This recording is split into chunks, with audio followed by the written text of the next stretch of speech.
Good morning. Good morning. Welcome or welcome back to Bookie Monsters. My name is PK. It is Wednesday, April the 10th, and we are here to look at the new releases that are being set into the wild in the book world. And on Wednesdays, we look at romance. Every day of the week, we look at a different genre. On Mondays, we look at cozy mysteries. On Tuesdays, we look at mysteries and thrillers. On Wednesdays, today, we look at romance. Thursdays, tomorrow, we look at fantasy and science fiction. And Friday is freeform. We look at the things we might have missed that look interesting or more cozy mysteries because there's always a lot of them. Mary says, Good morning. Happy Wednesday. Romance is in the air. It is in the air. It is going to be a good day. Let's see. Quick announcements before we jump in. No sprints tonight on this channel. I do them on Tuesday and Thursday evenings. So no sprints tonight, but they are tomorrow night and then on Saturday afternoon. Let us get rid of this banner. And we will jump in. Let's see which way. Maybe we'll start here. Okay. No, not there. That one. Oh, right. Hang on a second. I think we lost one.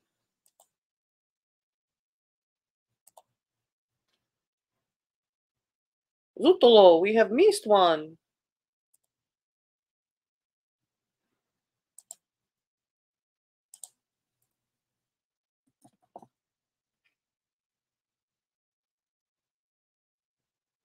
There it is. All right, so we'll get back to that one. Let's go here.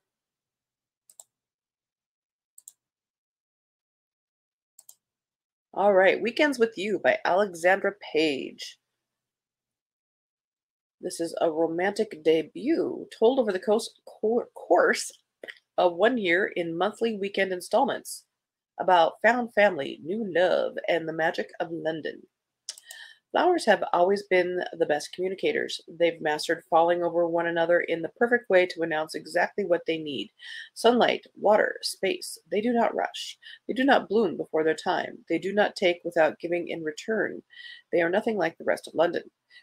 That was really forcing the metaphor, but between trying to keep her North London flower shop, the Lotus, afloat and falling for a flatmate, Lucy Bernstein is going to have to rethink everything she knows about creative arrangements. Unwillingly becoming one of eight flatmates in a quirky warehouse conversion would have been difficult enough without any romantic entanglements. But when Lucy lays eyes on Henry Baker, the traveling photographer who only comes home 12 weekends a year, she knows her hands will be full with more than just posies. As each weekend progresses, Lucy also finds herself unexpectedly falling for all her new flatmates, along with this bustling but ultimately sweeter home. Can Lucy learn from the flower she tends to and bravely reach for all she needs to bloom? Okay, I'm not quite sure where that's going. Wild Love by Elsie Silver. Elsie Silver is very big in the younger generation romance readers. If you've read Chestnut Springs, this is apparently a new series. Rosie Belmont has been driving me wild for years. The good kind of wild, the bad kind of wild, but mostly the kind of wild that comes with wanting your best friend's little sister. Oh, and knowing you can't have her. After living in the city, she comes blasting back into Rose Hill like a storm. Beautiful, messy, and chaotic. And one wide eyed, desperate plea for a job is all it takes for me to hire her.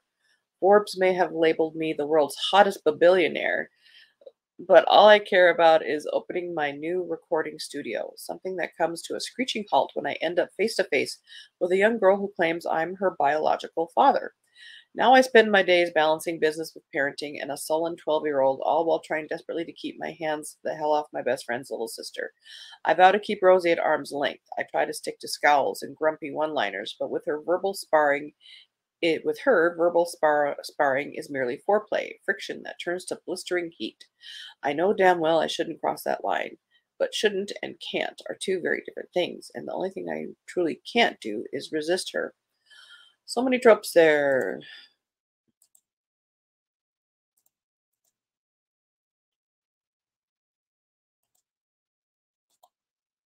Going down to Richmond tomorrow to meet my new great granddaughter for the first time.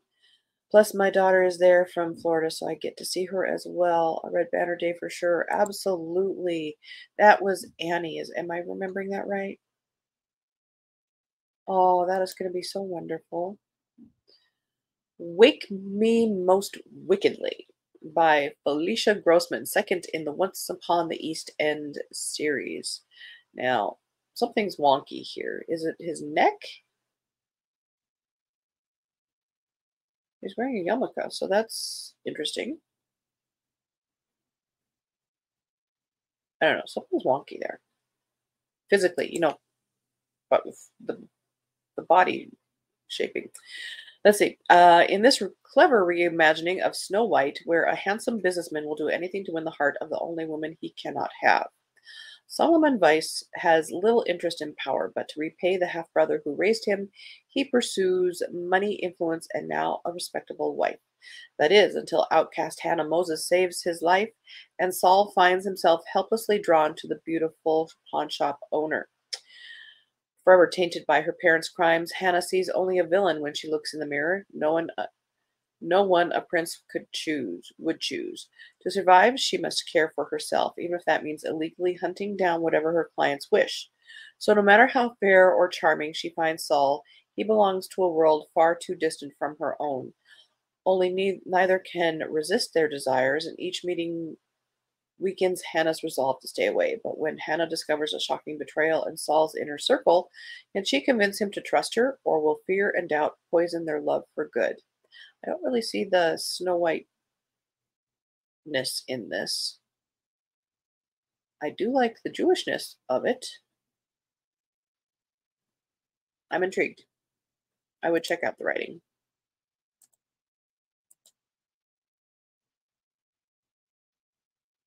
You don't see too many of those, so okay, you have a terrific memory. I'm always so impressed. Oh, you'd be surprised. I can't remember.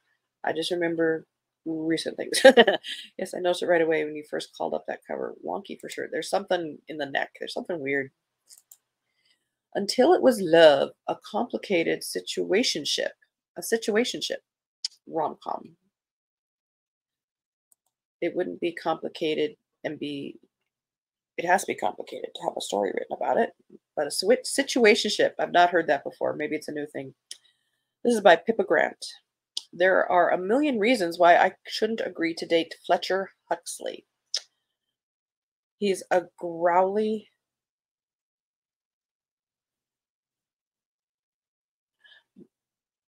This is This is an illustrated hardback that features hundreds of author notes and annotations, and an exclusive bonus scene found nowhere else. Interesting. There are a million reasons why I shouldn't agree to date Fletcher Huxley. He's a growly faced, so this is going to be Grumpy Sunshine, stubborn streaked international rugby legend trying to revive his flailing career in the US after being canned by his team overseas. While he might have the good kind of thunder thighs, intriguing tattoos, the good kind, and booty of steel, he also holds the top position on my very short nemesis list, thanks to what happened the first time we met. Plus, his mustache is as terrible as the reason he's picked me to be the woman he wants to date. But he has one big check mark in the why this date is a good idea column. He's my brother's new teammate. They already hate each other. And my brother has made an unfortunate habit of interfering with my love life recently. So a revenge date with Fletcher to make my brother mad while letting this is so many good reasons here. While letting Fletcher think this date is merely for the good of the team, yep, I'm in. I'm moving to London for work in a month, and it's just one date. What could possibly go wrong? And we don't have any samples to look at the annotations.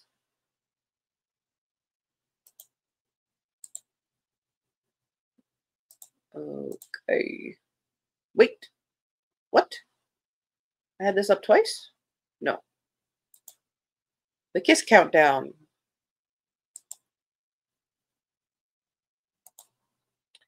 by Etta Easton. Yep, good date. A struggling event planner and a sinfully hot astronaut must decide if their fake relationship is worth a shot at happily ever after. This is a debut. Risk-averse event planner Amory Price is jobless, newly single, and about to lose her apartment. With no choice but to gamble on her shaky startup, the last thing she needed was to run into her smug ex and his new, less complicated girlfriend at Amory's favorite coffee shop. Panicked, she pretends to be dating the annoyingly sexy man she met by spilling Americano all over his abs. He plays along for a price. Half the single men in Houston claim to be astronauts, but Vincent Rogers turns out to be the real deal. What started as a one off lie morphs into a plan. For the 3 months leading up to his mission, Amory will play Vincent's doting partner in front of his loving but overly invested family. In exchange, she gets a rent free room in his house and can put every penny toward her struggling business. What Amory doesn't plan for is Vincent's gravitational pull. While her mind tells her a future with this astronaut is too unpredictable, her heart says he's exactly what she needs. As their time together counts down, Amory must decide if she'll settle for the safe life or shoot for the stars.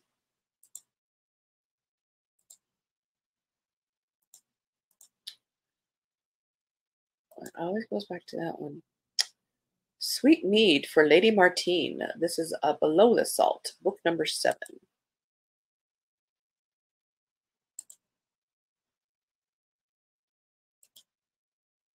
by Elizabeth Rose. There is a whole lot of explanation here. We are probably not going to read the whole thing here. Destiny brings them together, but status rip them apart. The innkeeper. Innkeeper David Stone's worries are abundant and his troubles many. When an entourage of nobles enters his establishment one stormy night, his life turns upside down. His tavern is suddenly overcrowded and he is short on help. Now a pregnant noblewoman is giving birth on his bed. One of the nobles, Lady Martine, takes his interest, fainting in his arms after she helps his mother deliver a baby. Being so close and even touching a noblewoman is something that doesn't usually happen to a commoner like David. The woman's essence is as sweet as roses, and her skin is as smooth as silk. Looking at the beautiful angel in his arms, he can't stop wondering what it would be like to kiss her. But a thought like this is only going to get him in deep trouble,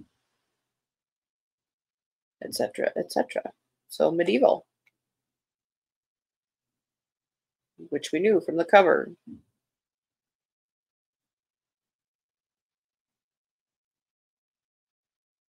And Below the Salt and all that jazz. Interesting.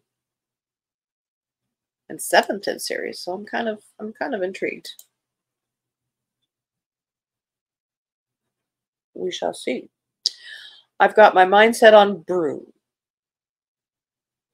That kind of pun is usually saved for cozy mysteries. What are you doing? This is by Stephanie Jane. A down on her luck craft beer brewer and her privileged new boss clash as they work together to save a quirky brew pub in this enemies to lovers workplace rom-com. There's your tropes. Kat Malone is left cash strapped after a job loss and a bad breakup. Pro tip. Never offer to pay living expenses for a freeloading poetry major. Well, duh. When she discovers a surprising new career path, craft beer brewer. When the brew pub is sold, the new owner places his light on experienced son in charge of the pub. Ryan is as basic as a pale lager and aims to turn quirky resistance into a run-of-the-mill sports bar. Worse, he won't consider Kat for the position of brewer's assistant, the job she's been promised by the previous owners.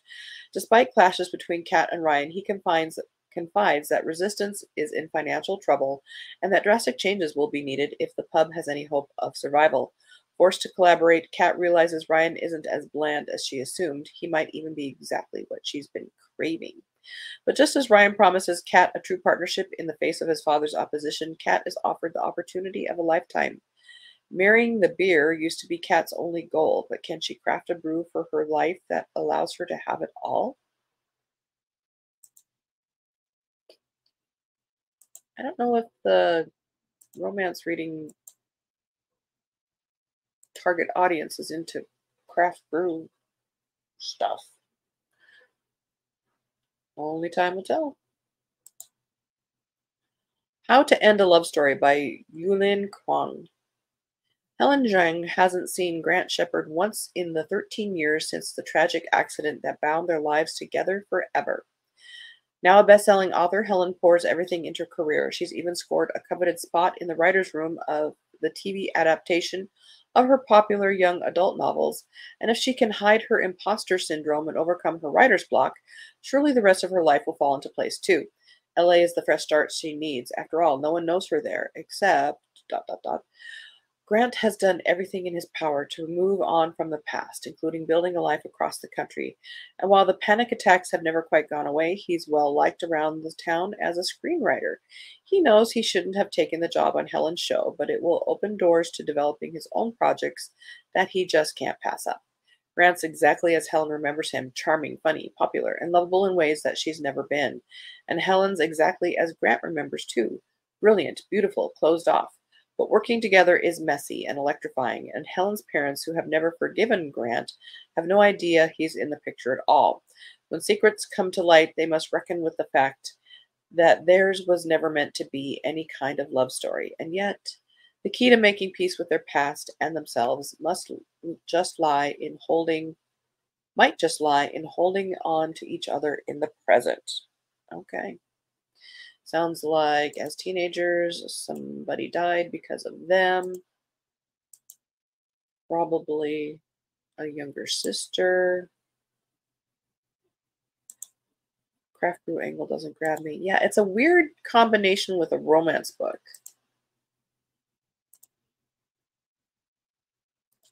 Here Comes My Earl. Games Earl's Play by Anna Bradley. This is 5th in that series. Euphemia Templeton can't wait to put the London season behind her forever, but before she can retire to the country in blessed obscurity, she has one final promise to keep. She must find a proper match for Lady Harriet Fairmont, who is embarking on her 2nd season.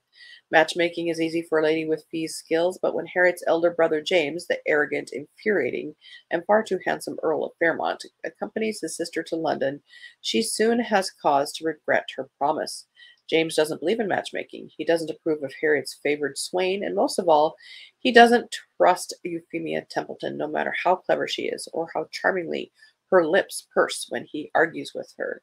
James and Fee challenge each other at every turn, and when a battle of wills becomes a battle for hearts, will Fee discover the only lady in London she can't successfully match is herself?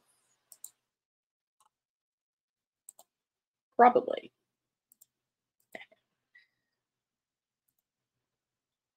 Finally Found My Cowboy, The Murphys of Meadow Valley, Book 2 by A.J. Pine. Nothing mends the heart quite like a cowboy. Dancer Beth Spence finally gets a shot at her dream, auditioning for the Radio City music hall Rockettes. But her audition concludes with a torn Achilles tendon and possibly the end of her dance career. When her sister Delaney flies her to Meadow Valley, California to recuperate, she is reluctant to go, but out of options. Beth has no idea that Delaney has set her up with a job managing widower Eli Murphy's veterinary clinic while staying in the guest house on his ranch. Beth and Eli's attraction is undeniable, but Beth has every intention of making a full recovery and heading back to New York. Eli has no intention of loving and losing again. Too bad their hearts have other plans.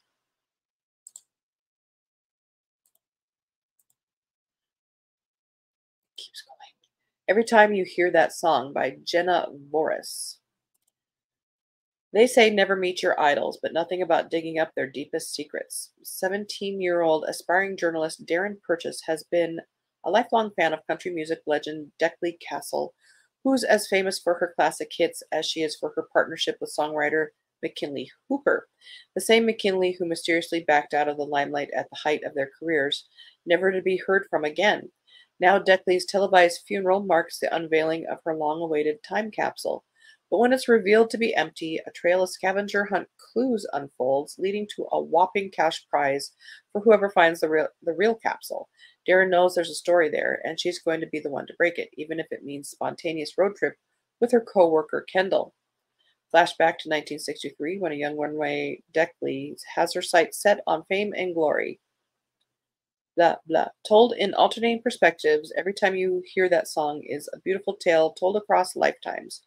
There's more to Deckley's story than that Darren ever could have guessed, but the real story she has to tell is her own. I don't know if that's actually a romance. It sounds more women's fiction.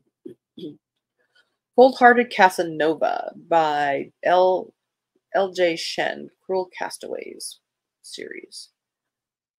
Riggs Bates may be a billionaire, but he knows money can't buy happiness. He keeps his financial status a secret and takes his women the same way he takes his meals. A different one 3 times a day. Oh my God.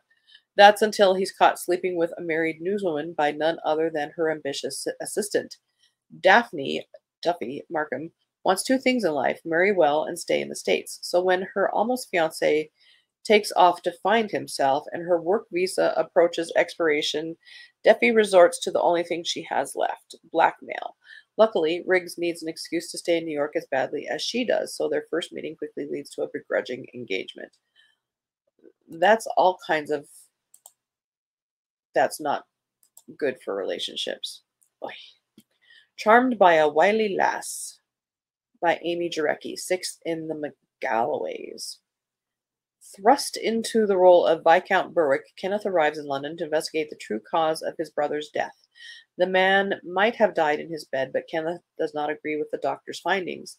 As the new Viscount begins to piece together the last days of his brother's life, he doesn't expect to be bamboozled by Lady Modesty McGalloway, nor does he want the lass impeding his quest. All her life, Modesty has been underestimated because of her flaming red hair and full face of freckles. When Viscount Berwick thinks her daft enough not to notice when he borrows her diamond hair comb, she's determined to get it back. But once she learns his reason for the theft, the tide turns. Intrigued by a chance to prove her worth, Modesty offers Kenneth an ultimatum he cannot refuse, one that unexpectedly leads down the path of danger, not only to her person, but to her heart. We don't have enough time. The bell has rung. So we're going to look at some quick titles here. Breakaway, Beyond the Playbook number 2 by Grace Riley. This is a coach's daughter college sports romance.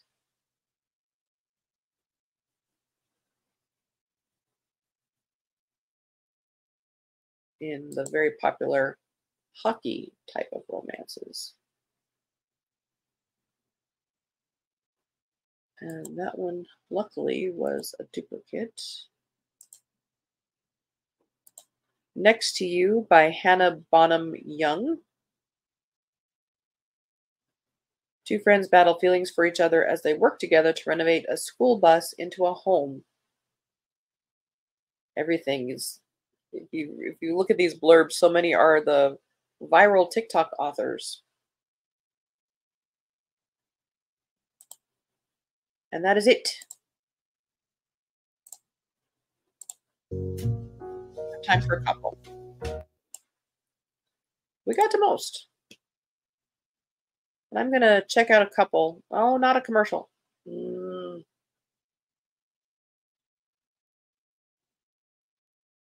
we go.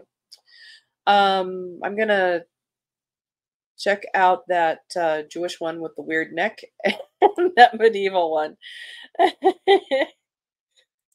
Mary said, love the cover of Bradley's book. Yep. And fast this morning. I know. Hope to see you later. But meanwhile, have a great day. And thanks so much. You are welcome. Thank you so much for being here. I appreciate you so much. You are such a good support. And I love you. All right. Well, hope you guys have a good Wednesday. Again, no sprints tonight. I don't do them on Wednesday, but I do them on Tuesday and Thursday evening. So we will have them tomorrow night at 6 p.m. Mountain Time, 8 p.m. Eastern. And then again on Saturday afternoon at 1 p.m. Mountain Time, 3 p.m. Eastern. And tomorrow's morning show will be fantasy science fiction. So if you're able to pop in, if you can't watch in during the live, I do repost these new release videos so that you can watch them later at your leisure because we need to know what's out there. And as the banner says here, don't be a bookworm, be a bookie monster. Nom nom nom. Have a good day and God bless.